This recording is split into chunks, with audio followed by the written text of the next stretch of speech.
Përshëndetje të nderuar, Esselamu Aleikum, paqja e Zotit qoftë mbi ju, kudo që jeni.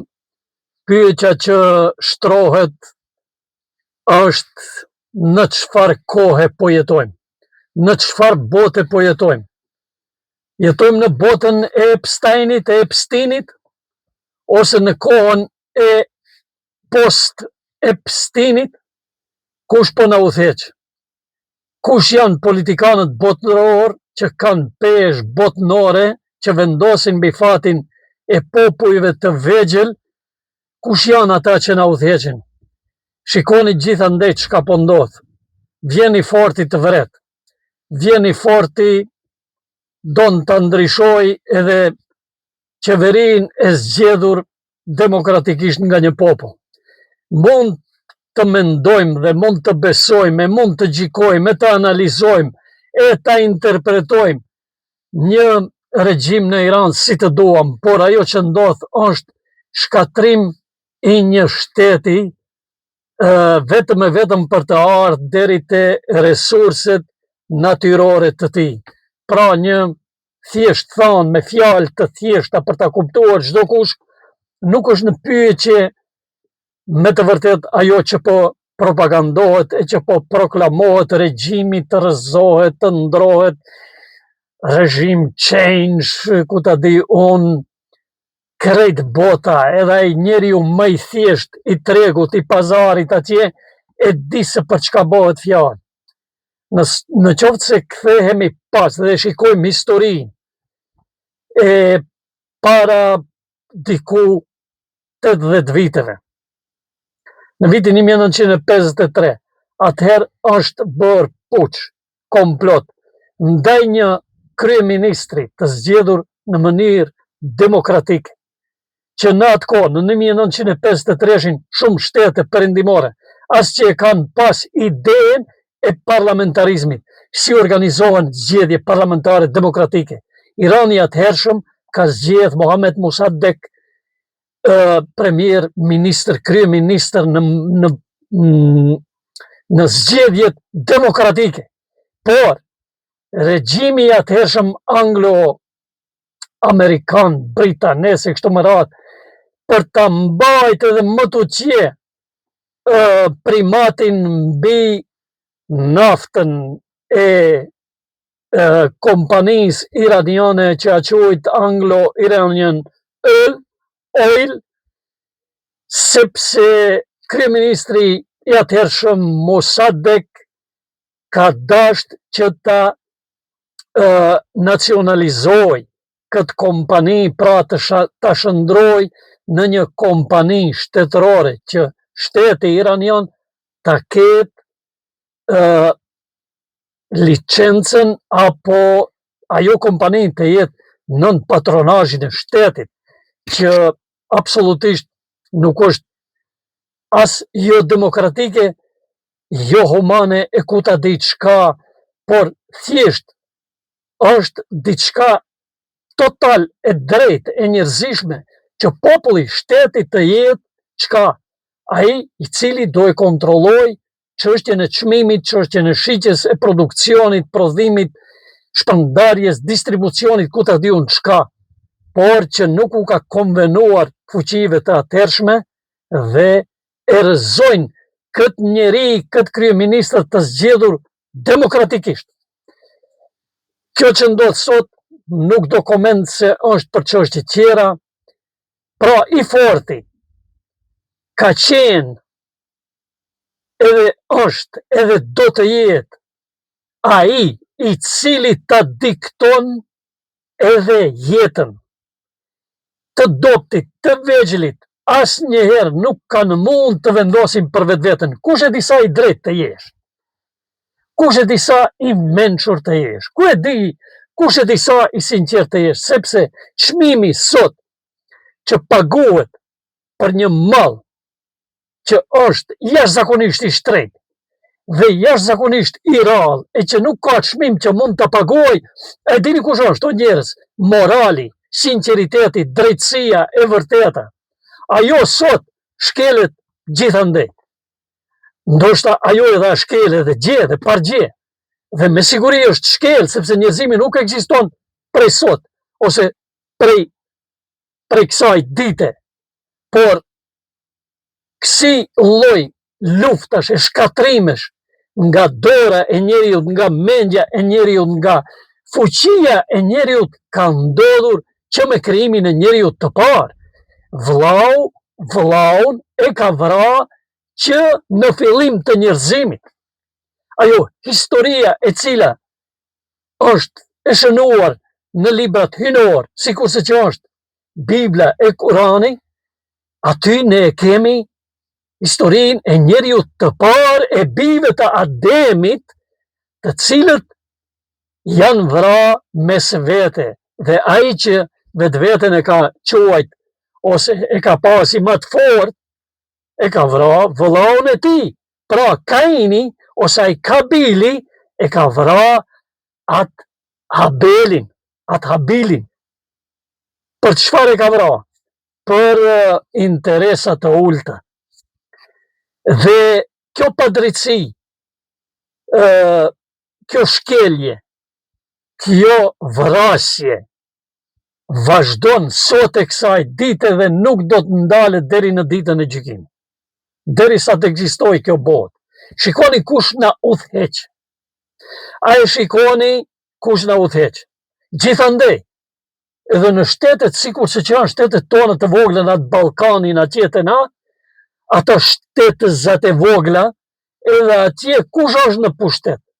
Në pushtet janë njerëzit të cilët as që e meritojnë të jenë aty ku janë. Ne atje në vendet tona, në trevat tona, në vendlinjet tona, jemi duke u shprazur për këto 25 vite, ndoshta do të vijë koha shpejt që nuk e di a do të ketë burra të ri të shëndosh, të cilët do të mund atje disi ta menaxhojnë dhe ta popullojnë atë hapësirë gjeografike.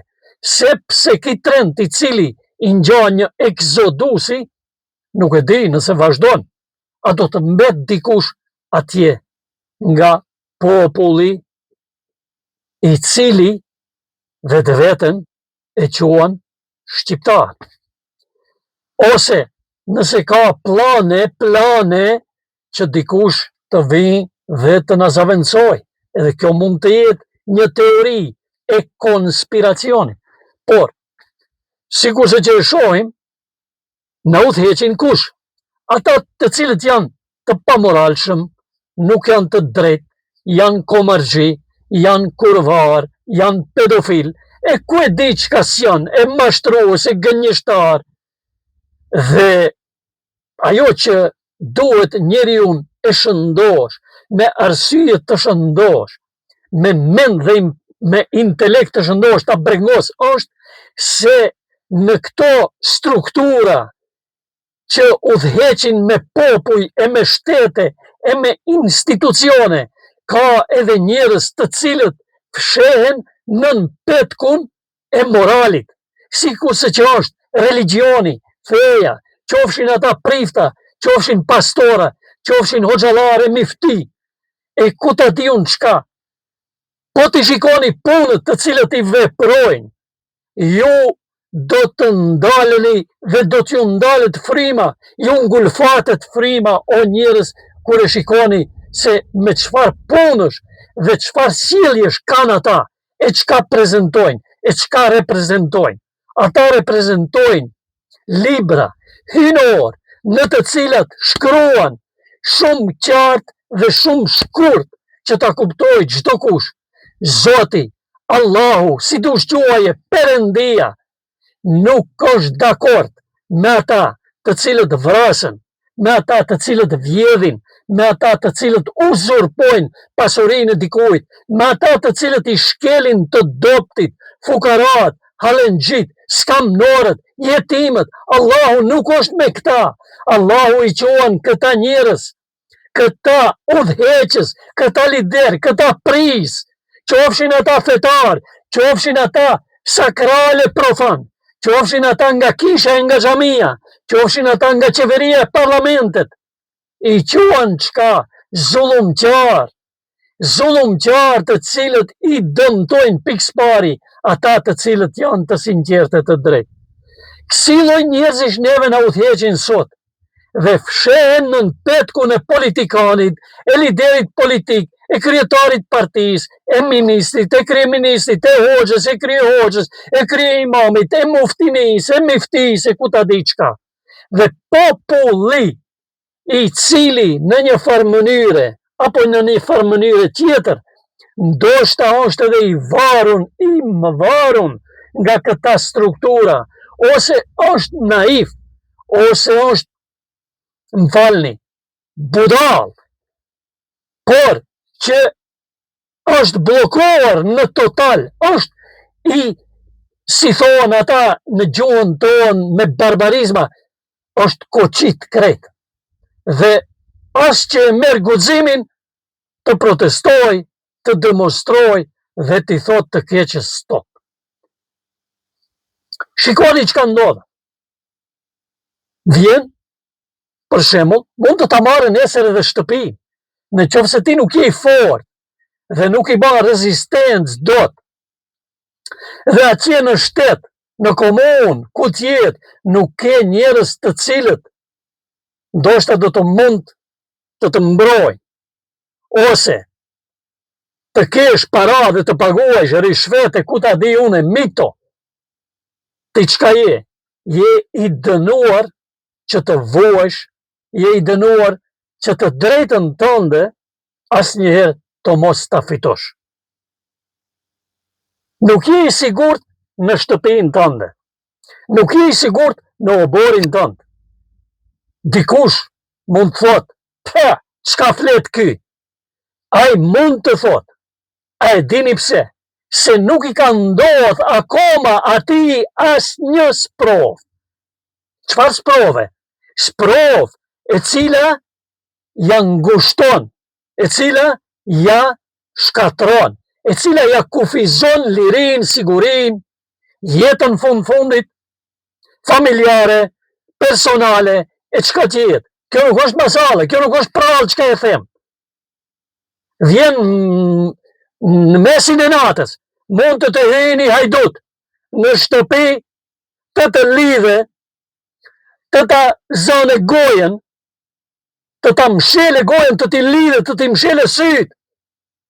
Edhe askush as të ndëgjon, as të të vijë në ndim, as ke kënd të thirrën, edhe ai çka të thot? Çka flet ky? Çka thabe ky? Shiko, çka thot, sikur ne të jemi në ndonjë xhungull. Ore, xhungull edhe pak më shumë se xhungull. Sepse egërsia e ka kapluar njerëzimin gjithandej.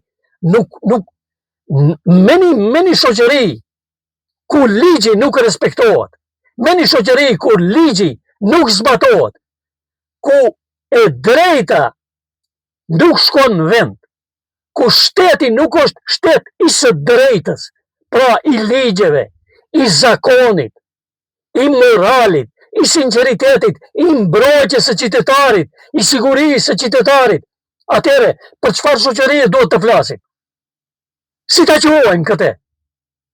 Në qoftë se ti si njeri normal, si një qytetar i zakonshëm, nuk i ke mundësinë të jetosh i lirë dhe i sigurt, të shkosh të kryesh punë, që të mos t'i japësh askujt para, të shkosh dhe ta kryesh detyrën tënde që e ke, obligimin tënd, ose atë të drejtën që të takon, të shkosh dhe ta marrësh. Si njeri normal, në qoftë se i ke plotësuar të gjitha kushtet.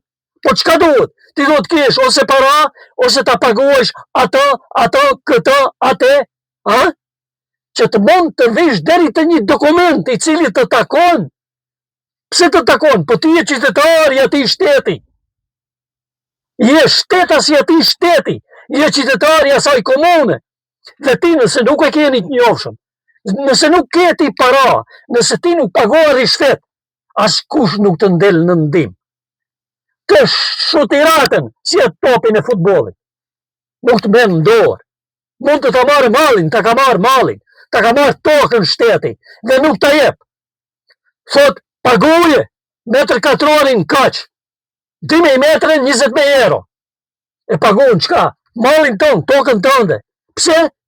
Po pse nuk punohet me drejt?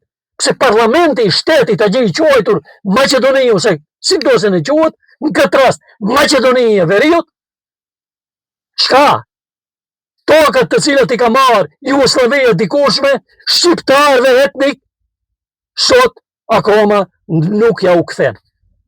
Unë jam ai njëri nga ato që ky shtet i quajtur Republikë e Maqedonisë së Veriut, dikur Republika Socialiste e Maqedonisë, në kohën atij sistemi ish Jugoslav në Jugoslavi, ja ka marrë babës tim tokën në vitet e 80-ta. Dhe unë luftoj që ato këtimin të rikthej, qka nuk mundem, sepse unë duhet të pagoj tokën e babës, e gjyshit, e stërgjyshit, se shteti është korrupt, shteti është hajdut. Dhe kush janë ato që e bojnë shtetin? Janë politikanët, janë kryetarët, janë ministrat. Ata që janë, që quhen burra shtetëror, çka janë ta? Ta janë korrupt, janë hajdut. Dhe hajduti nuk ta jep ty mallin që është i joti, sepse ta ka marrë, ta ka vjedh. Pse quhet hajdut? Pse quhet vjedhës? Pse quhet grabitçar? Për shkak se e merr pronën e dikujt që nuk i takon. Dhe ti shkon edhe i thua, ma jebe se jemja është. A i thot, qka? Hezbre? Pse ti nuk je i fort? Nuk je i fort fizikisht, nuk je i fort me pushtet, nuk je i fort me para, se nuk je pasanik ti, të hodhish para ndaj kënde, sepse parën e fiton me gjers, nuk e fiton parën me kazino, nuk e fiton parën me kumar, nuk e fiton parën me kurva, nuk e fiton parën me drog, po me qka e fiton? Me gjers. E po krejt ata qka e fitojnë parën me gjers, shteti nuk i merë ndorë. Ato nuk kanë kur një të drejt. Me një shtet ku hajdutëria, me një shtet ku kurvalëki, me një shtet ku komari janë ligje, me një shtet ku krimi është ligj, ku hajdutët janë më të respektuar se intelektualët, ku hajdutët dhe komarxhit dhe kurvarët janë më të respektuar se sa një intelektual, se një i menshëm, se një doktor, se një ekonomist, se një jurist. Çka pret? Me një shtet ku kazinot kanë itibar, kanë hikëm, kanë më shumë autoritet se sa bibliotekat, se sa fakultetet, se sa universitetet, se sa dia, se sa libri, çka pret? Çka don të ai shtet? Çka kërkon të ajo komunë? Çka kërkon të ai qytet? Çka kërkon të ai qytet që asfalton 5 kilometër rrugë, a nuk ka bibliotek, ku të rinjt të ulen të mësojnë, të edukojnë tronin edhe kulturën. Po çka ka?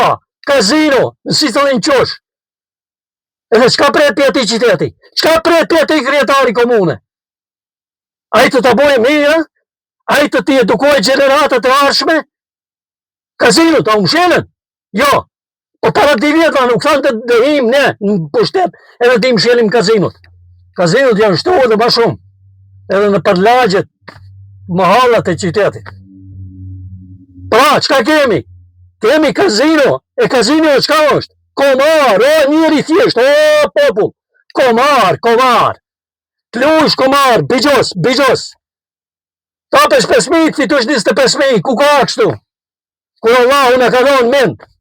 Allahu në ka qu liber, profet, pejgamber, Kur'an, Islam, musliman, xhami, ezan. Po ku i bojnë dobi? As ku, pse? Po pse punon kundër asaj? Edhe Allahu nuk çon bereqet të një popull që punon kundër Zotit. Edhe njëherë, Allahu nuk i jep bereqet një populli i cili punon me vetdije kundër urdhave të Zotit. E mbahet, veshet, kallëzohet musliman.